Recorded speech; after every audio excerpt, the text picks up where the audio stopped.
One. Hello, good afternoon. This is your boy, Mr. Leon Hunt, back in the building over here, so in VIOC in action.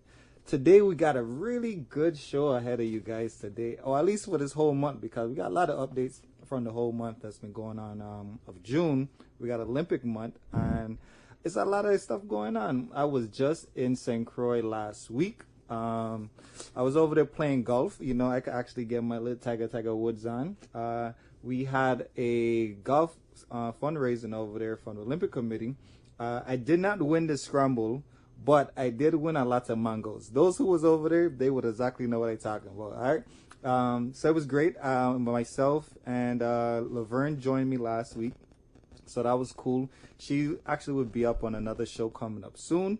She actually had a track. She was at a track and field championship in St. Thomas, which is over here. She ran the 200, she ran the 4x1, and she ran the 100, and she won all of them. So that was good. So she came down. We did a little tour. We went to some what school we went to? We went to some middle schools in St. Croix. So that was great. You guys probably seen that earlier this week in the paper. Went there to talk to some kids and the community about, you know, being a student athlete. First, because of course, if you don't have those grades, you can't play any type of sports. And pretty much her challenges and her success in track and field all through the years. I think she's been to 4 Olympics. She's working on her 5th.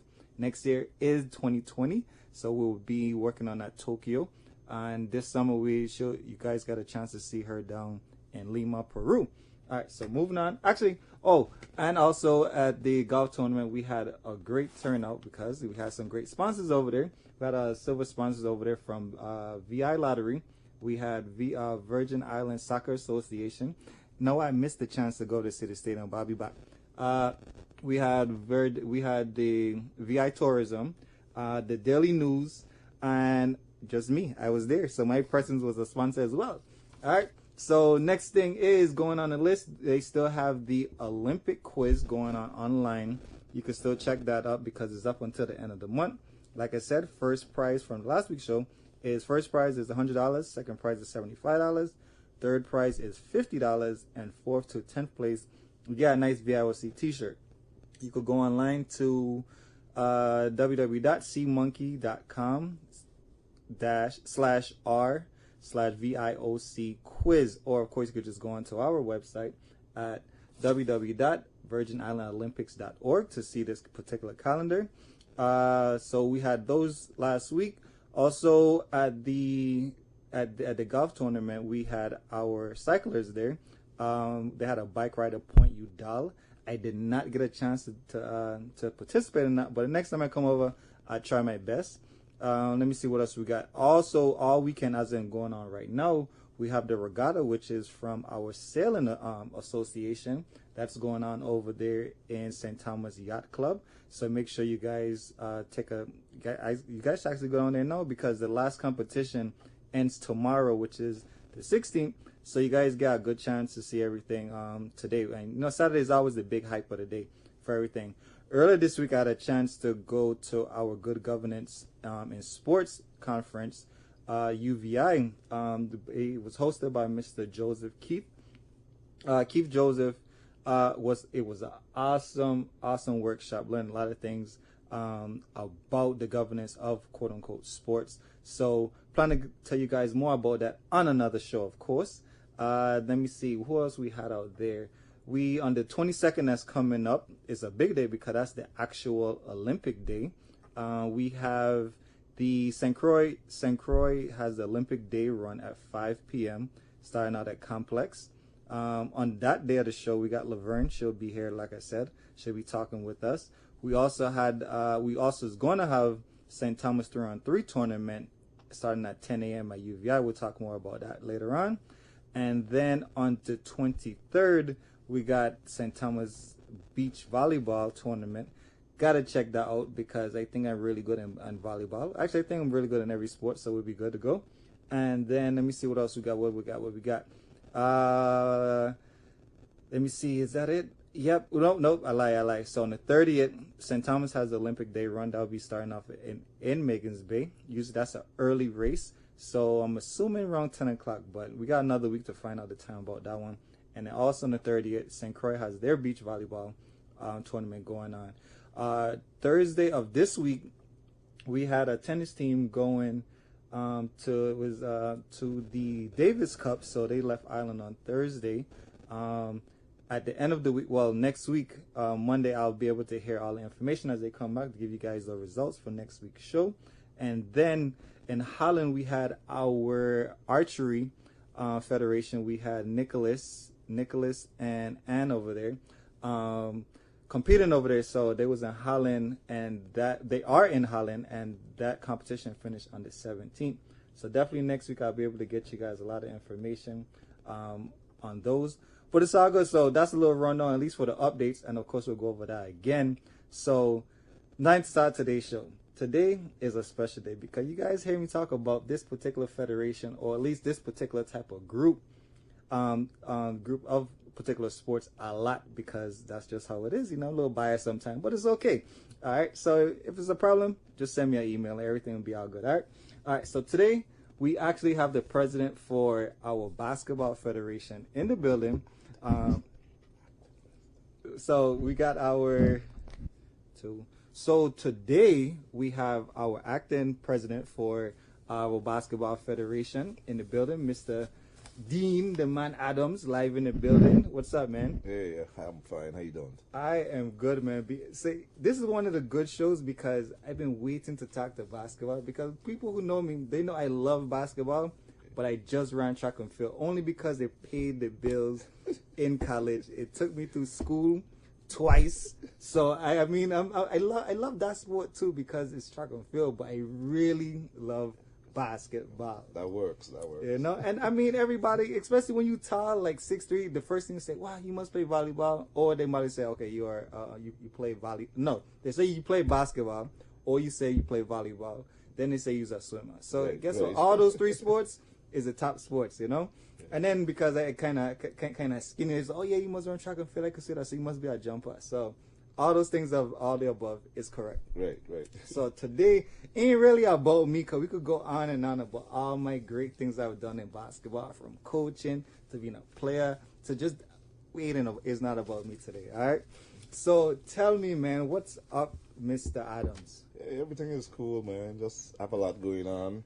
Mm-hmm. You know, since I had to take over from our president, Tehran, because you know he's unavailable to take care of business, so you know I stepped in and trying to do stuff. Correct. So you know, but a lot is going on. I mean, where do you want me to start? Let me see, man. So okay. So since I get the money here to build, so let me figure out. So we got two things. So we got the women's team, we got the men's team, and even underneath that we have the juniors. And we got that, those are the senior teams, and the junior team, they have a women, well, boys and girls too. Correct. As well. All right, so you got 4 teams, and then do we got a youth teams too? No, because usually it's not, well, how it usually goes is like they start like I think it's under 15 or under 16, and then every year they add on for the next year, so that those group of players get to stay with the group and continue up until they have under 18 and under 19. Mm-hmm.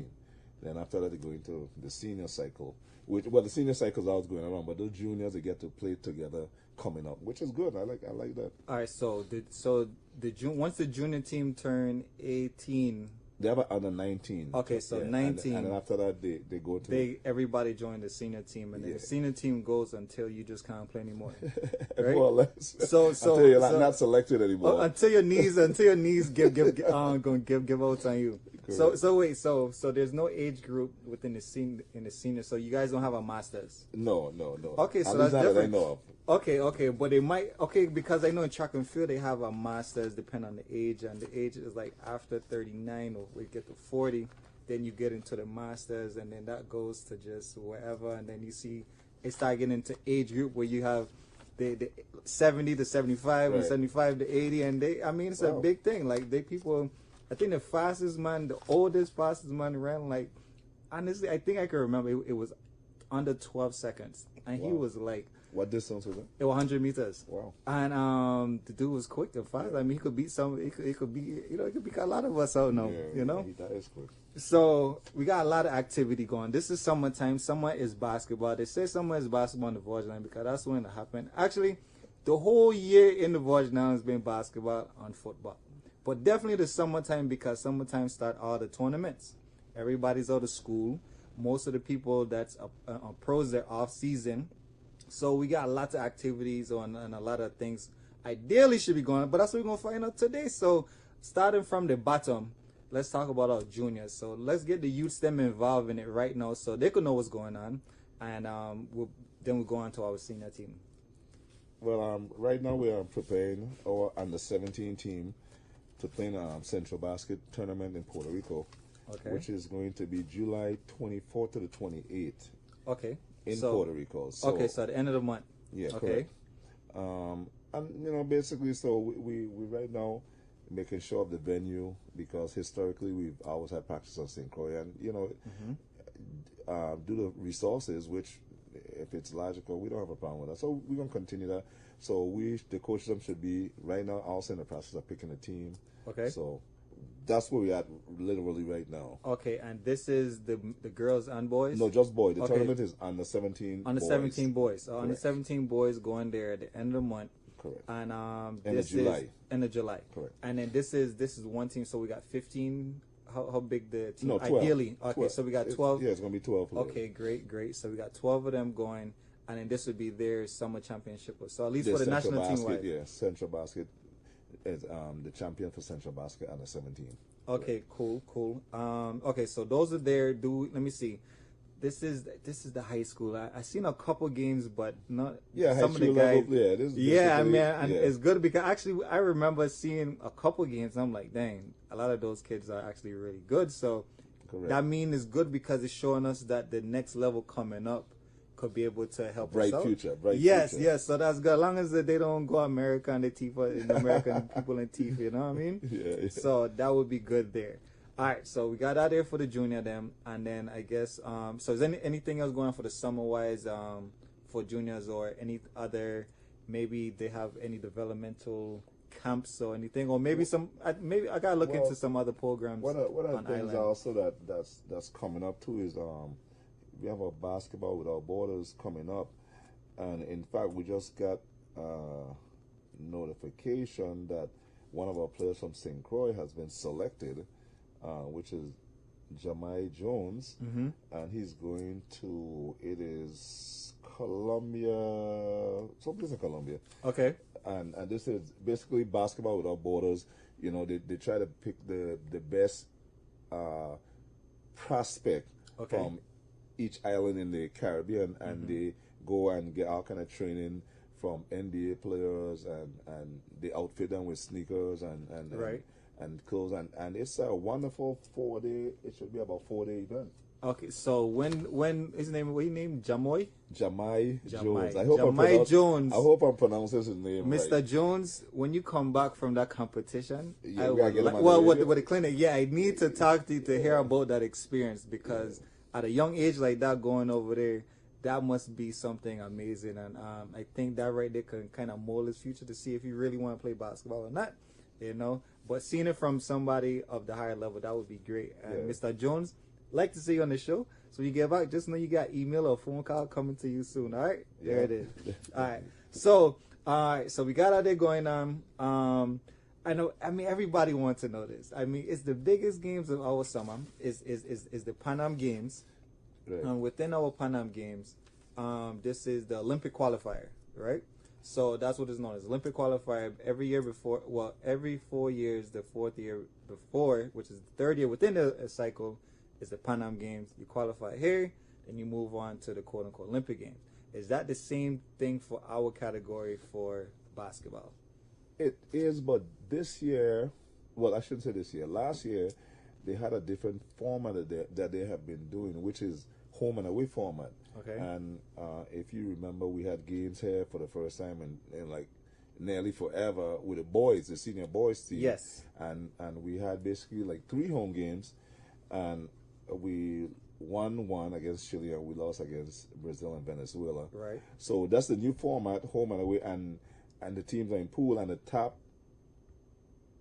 team escapes. Is it? I think it's the top 2 or 3 teams move on to the next round of qualifying for the Olympics. Okay. So so we are needed to win. So we needed one more. We needed to win to move on, okay. and we did. But and guess that what? would have put us in another round of qualifying. Okay. For the Olympics. Okay. Gotcha. And this is the first time, I mean, that we have ever gotten to this. I mean, although it's a new format, but still, of all the 8 teams that were in that format, I mean, we have like 100,000 people. The next lowest category, team-wise, it was like 1 million people. Right. This is major for us. Correct. Like that's a huge stepping stone. Yeah. Being this small of a country, exactly, and still being right there. But at least now we know we could like touch it a little bit. Like we right there. And if this is a new format, yes, this gonna in the next cycle. Now we know how everything is being done. Right. Okay, gotcha. The only bad thing about this is because in this cycle we also realize that it is very expensive for these trips because this format, and then not only that, availability of our players, because these games are not in the summertime alone. So like when we had it in November and February, college players weren't available. What potential availability of who's in the pros that might have wanted to play with us not available. Coaches not available because NCAA is going on. So this was a really different approach from what we're accustomed to, because we're accustomed to competing in the summertime where everybody's available. So when the change is cool. Yeah. But wait, so let me see. So we got players from, I guess, high school, college, and the pros, right? In the pros, US and abroad. So what's our pool like? So how many averagely, you could kind of say, how many people we kind of got to choose from that represents the national team? Well, so let's go on the boys' side. On the boys, we have at least we have at least about, this probably on the conservative side. On the conservative, I think we have at least 30 people to choose from, at least 30. And at least 30, and then let's take away at least a good 10% of it. 30, so now we're on 27. So at least of that, a lot of these players are actively, as we say, they're actively playing whether home or abroad. Yes. And then, so 30 comparing to other countries where they have hundreds. of athletes to choose from. Yes, sir. A lot of, let's just use it as Division I caliber athletes. Yep. And even throughout the Caribbean, I mean, we're not the only island, but other islands as well. We happen to be one of the smallest island too. Correct. So, I mean, they have more people to choose from. Correct. So 30 people literally and you enter into pretty much our competition for those 3 games. They probably had a C team, a D team to just come here, and it's like, dude, I mean, I remember, I think I was there when Brazil started seeing Barbosa. Yeah, correct. They brought in the big dogs. I think they had Verjao. Yeah, so they was there and they were playing. Yeah, they brought the big guns. So I enjoyed they was there too, and I mean, that's when you bring in the big dogs, it's for real. Yeah. That letting you know, like, if that's the change up, they gotta get in there because they want to solidify what's going on. Correct. Now, do you think because our pool is so small, like the competition level wise, because basketball is basketball. Correct. But I mean, we playing against the NBA guys, Correct. And yes, we do have some guys that are professional. Correct. But I mean, if they got a big team like that, it is a advantage. Correct. I would say, because these guys are there, and then our team gonna be small, and they got a big old team. And not only that, they have the resources too to have those guys practice more so year round, where we have like 2 weeks and a great time to prepare for these games. Correct. So we've done a lot with a little, and sometimes people fail to realize the magnitude of what we are accomplishing, being ranked 46. 46. Number 46. For the male, yeah. Wait, out of how much? So we 46 out of what? The last ranking we saw only like 165 teams, but only like that's right. Yeah, there are 230 some countries in the world. So up to the last 46 out of 165. Right, we are below 25% of that. So being one of the 25% range, which is a quarter, put us in a good range to say 100,000 yes, people. that's amazing, It especially with just 30 guys. It really is. So we really only got an A team and a B team, literally. Like the other team got an A through Z, and Correct. So I think that's great movement for the fellas, for sure. But even within there though, because so I seen those games in the winter. Correct. So now we gained the Panams to come up. Yes. Our pool probably should get a little bit bigger now because it is the summertime. So what are we gonna plan? Cause we're only talking about boys before we switch over to girls. So what do we kind of have in a plan for the guys to prepare for these games? Well, they're coming in probably around the middle of July. Okay. And also we still have issues too because some of the teams sometimes don't release the players to that's come another play. thing too. So so this is something. No, because in track I've been I only could speak for track because that's what I officially did, right? Right. So in track and field, if I'm part of the university, I gotta let my coach know, and the school know, like a coach in school, a national team want me to compete. Because sometimes we had competitions in November, summertime, summer right, ball, and late.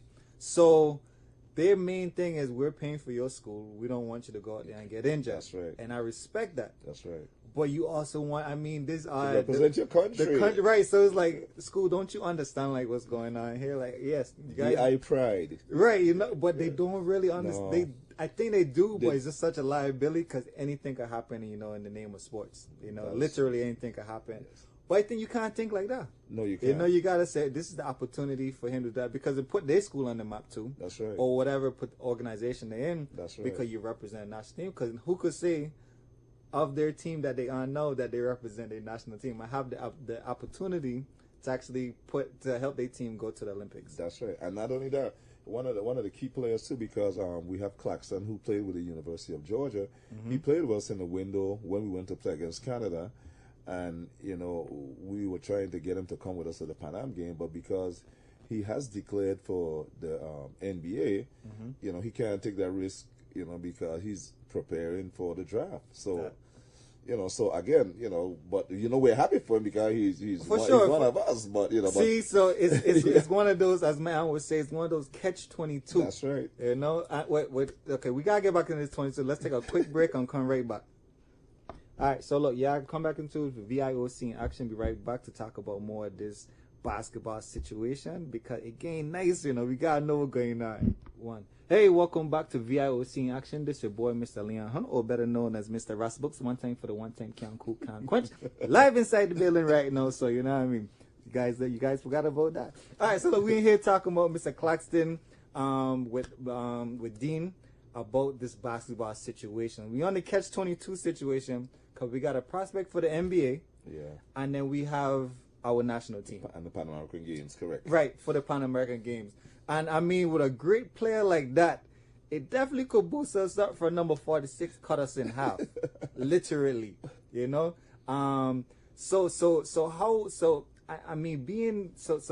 being in this position now, how do you process this information? Well, this is not the first time. So, like I said, like we spoke about earlier, when we had the different windows and players weren't available, the teams then was supposed to release them, but, and we didn't want to file any grievance because it could be held against the player.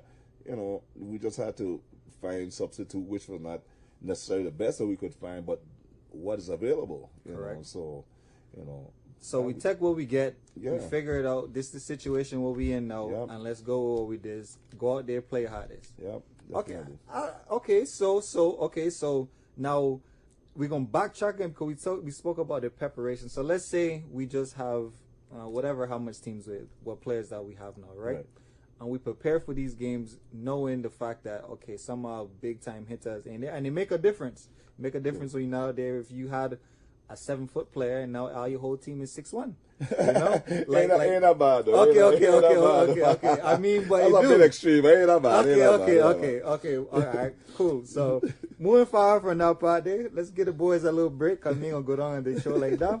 Move over to the girls now. Right.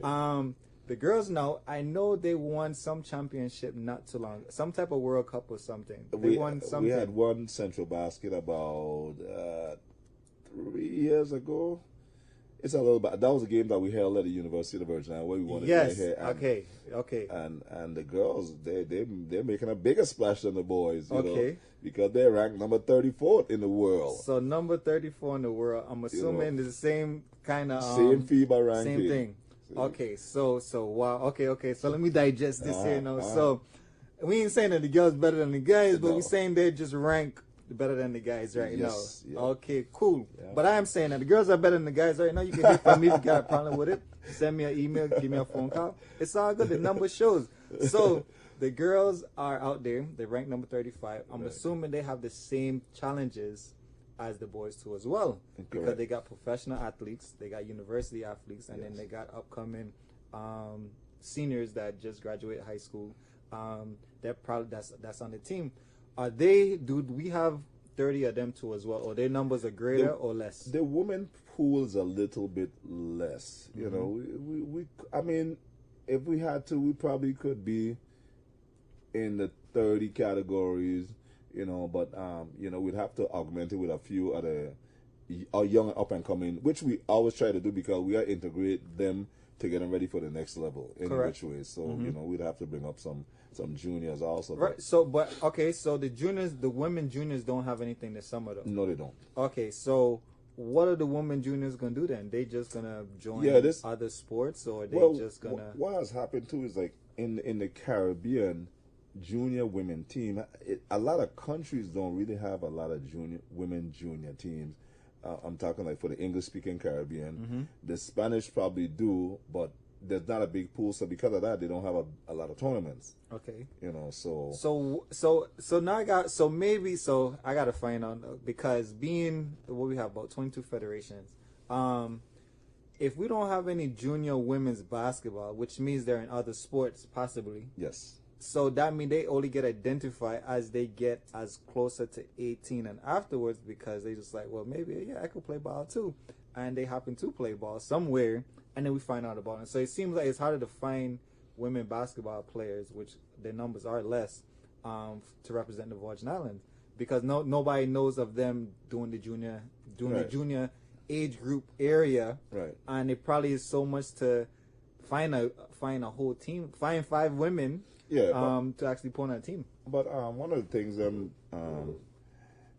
we have also been privy to is basically we have some people that do tracking of potential representatives in the women's side, high school days, in college. You know, if you, I don't know if you heard of David Edel, he usually keeps a good track of VI players abroad that's eligible for the team. He's not doing it on behalf of the Basketball Federation. Right. He loves the sport and he does that. So, you know, he does a good job of tracking them.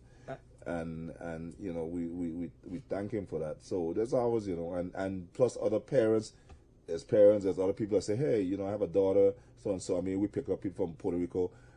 Hey, my mom is from St. Croix. I live in Puerto Rico, you know.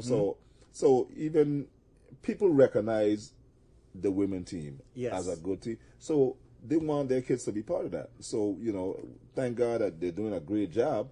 And so we get calls from all over the place, you know, asking how, you know, check on eligibility for their daughter, what's not. And, you know, we're glad for that.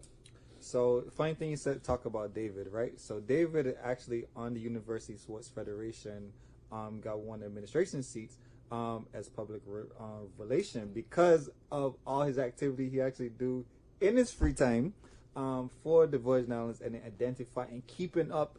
Let me say, the dude got people we never even heard about, and I don't know the man that work for the CIA, right, or the FBI. But this man that track them down and give you the updates on them he's for the whole year. He's pretty good. Even in high school, in university, and in postgrad, and in the professional year. I think he even tracks them in kindergarten. Yeah, you see that? I don't know how the man to get information. The man get ears all over the place. The man, being on Game of Thrones, the man got ears all over. For real, for real. So, David, thank you very much. Continue to do your thing. And we really appreciate it, because literally, the man from all sports too, not just basketball. Yeah, that's true. From all sports, and that